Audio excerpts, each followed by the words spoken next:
Kok bisa ya, pemuda ini mendapat servis super lengkap dari wanita ini? Awalnya pemuda yang bernama Connor ini sedang jogging di pinggiran pantai. Di saat itu, dia melihat seorang wanita berbikini merah dan mutusin buat kenalan.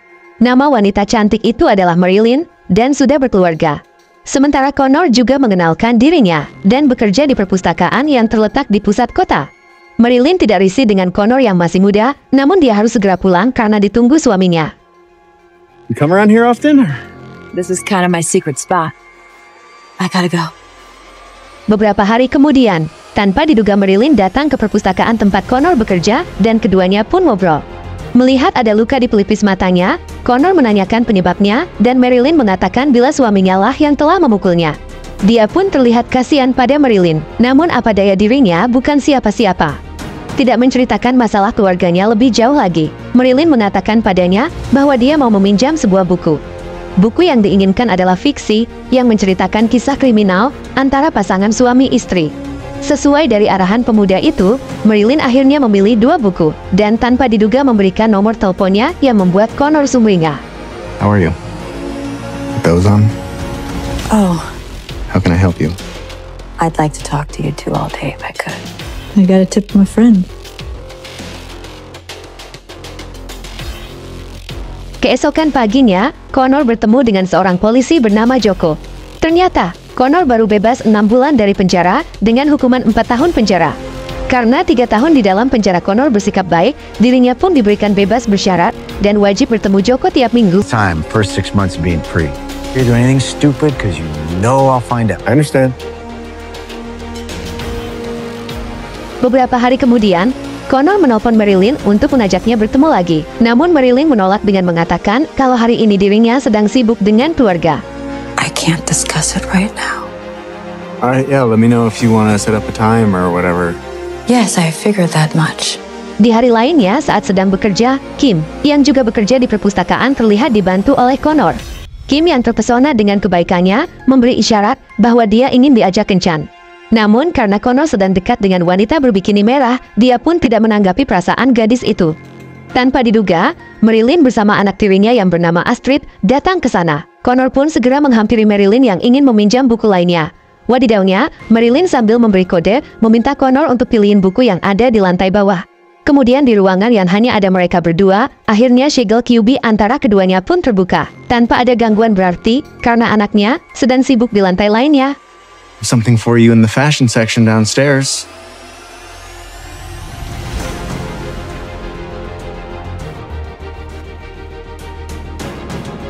Kemudian di akhir pekan yang cerah, keduanya kembali bertemu dan melakukan hubungan dengan menggunakan tiker yang dibawa oleh Marilyn.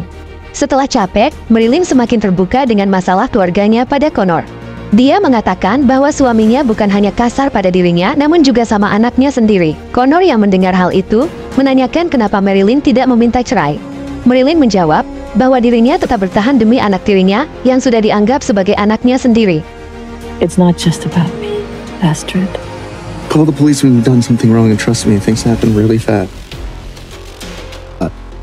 Sementara itu, Connor juga menceritakan latar belakangnya yang merupakan mantan napi, karena telah melukai seorang pria yang telah mengganggunya. By then, I had dropped out of school, and they threw me in jail for 3 years.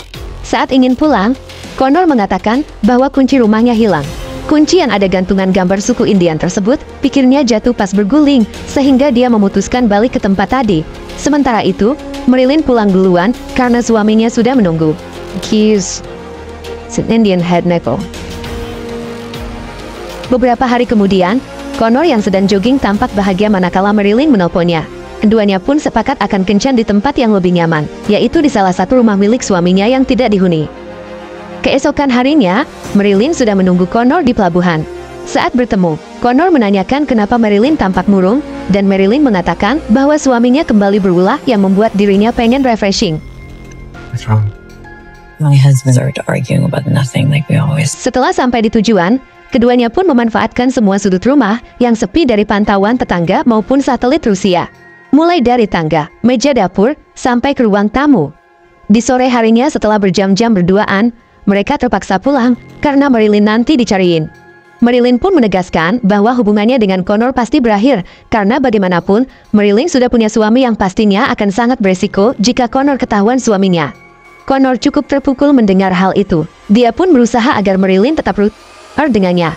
Namun, keputusan Marilyn sudah bulat sehingga dia berkata agar Connor tidak menghubunginya, karena nanti bila ada waktu yang pas, Marilyn lah yang akan menelpon terlebih dahulu biar nggak ketahuan. Does that sound like goodbye?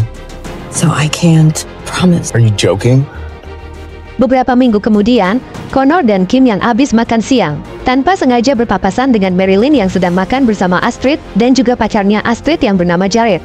Anehnya, Jared yang merupakan mantan napi yang pernah dipenjara dan umurnya lebih tua dari Astrid tidak membuat Marilyn melarang anak tirinya itu untuk pacaran dengannya. Marilyn kemudian meminta waktu sebentar pada Connor untuk menanyakan perihal buku. Ia membuat Connor mengiyakan sementara Kim pergi duluan. Marilyn dengan memberikan kode, membahas mengenai seorang suami yang ada di cerita bukunya, dan membuat Connor mengerti bahwa Marilyn menginginkan suaminya pergi untuk selamanya. But the husband, He does. Pada sore harinya saat sedang jogging, Marilyn menelpon Connor dan kembali mengeluh tentang perilaku arogan suaminya yang sangat membuat dia dendam. Apalagi perilaku kasar tersebut bukan hanya dia yang merasakan, namun juga Astrid, yang merupakan anak kandung suaminya. Mendengar hal itu berulang kali, dan juga karena Marilyn sering memberikan kode agar suaminya pergi untuk selamanya, akhirnya Connor menawarkan untuk mengeksekusi suami Marilyn itu. Marilyn nampak menunggu kata-kata tersebut dan langsung mengiyakan, sambil berkata bahwa dirinya juga sangat ingin bersama Connor tanpa gangguan. I'd do anything to be with you. If we do this, then it's forever. I agree. Means yes. Beberapa hari kemudian, keduanya kembali bertemu di rumah yang kemarin, sambil membahas suami Marilyn yang bernama Richard. Connor sempat menanyakan apakah ini adalah uang, karena suami Marilyn merupakan seorang kontraktor kaya raya yang memiliki berbagai bisnis. Namun, Marilyn mengatakan tidak dan hanya menginginkan agar anak tiri dan dirinya bisa bebas dari kekangan sang suami, serta agar dia bisa selamanya dengan Connor. Marilyn kemudian memberikan jalur yang mudah untuk masuk ke rumahnya, serta meminta Connor berhati-hati dengan pistol yang selalu ada di bawah bantal suaminya. He sleeps with a gun under his pillow wherever he goes. When it does, we'll be free. Connor pun juga menjelaskan agar Marilyn tidak menelponnya selama beberapa minggu, agar polisi tidak bisa melacak dirinya, serta membuat alibi bahwa keduanya tidak saling mengenal. Sebelum berpisah untuk mengeksekusi suaminya, Marilyn pun kembali dengan Connor di dalam kolam yang berbuih. Do not call me. I should go. Saat sampai di rumah, Connor dihadang oleh Joko dan satu polisi lainnya. Mereka mencurigai Connor sudah melakukan pencurian di sebuah toko, namun karena alibi yang dijelaskan oleh Connor masuk akal, keduanya pun memutuskan untuk pergi. 2 hari kemudian saat hari pengeksekusian suami Marilyn, Connor sengaja mengajak Kim makan malam berdua untuk menciptakan alibi sebelum melakukan. Namun, karena Kim merasa ada yang tidak wajar dengan Connor, dirinya memutuskan untuk pergi meninggalkannya. Why now? Why dinner? I love being friends with you. Selang 1 jam kemudian, Connor sudah berada di dalam rumah Marilyn untuk pengeksekusian, sementara Astrid dan Marilyn sedang liburan keluar kota sesuai rencana.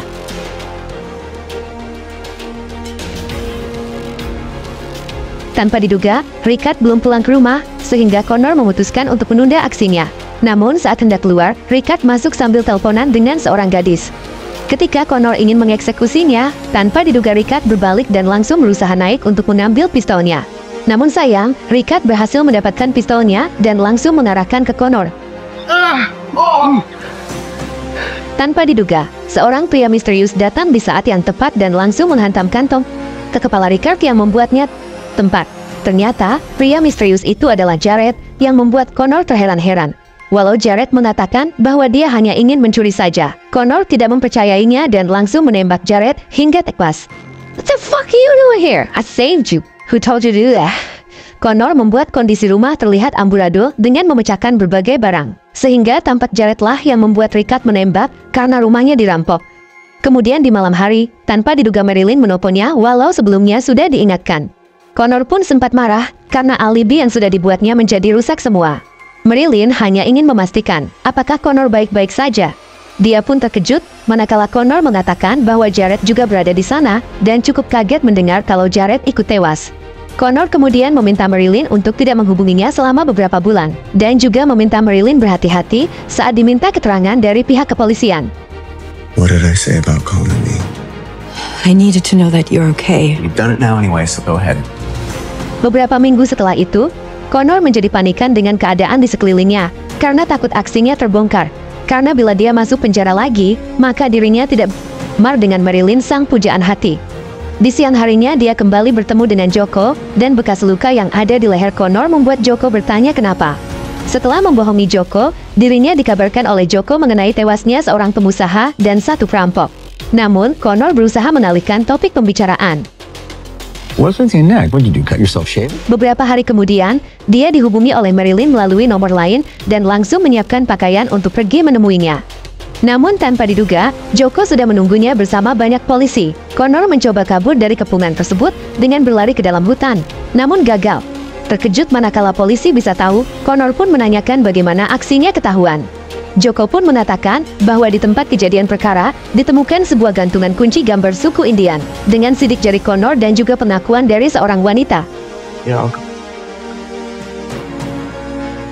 Get in the ground Give me a second! How did you know that? Some lady. The little Indian coin? I don't believe you!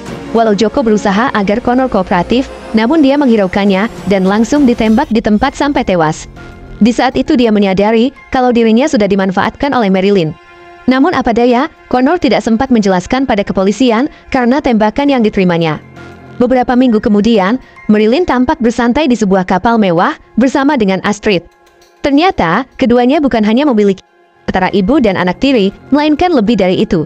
Semuanya sudah direncanakan oleh mereka berdua untuk menghabisi Ricard dengan cara memanfaatkan Connor dan Jared yang memiliki riwayat kriminal masing-masing. Sekarang keduanya hanya tinggal menikmati hubungan tanpa gangguan dengan harta yang melimpah. Namun, tampak dari mata Marilyn bahwa dia tidak berhenti sampai di sini.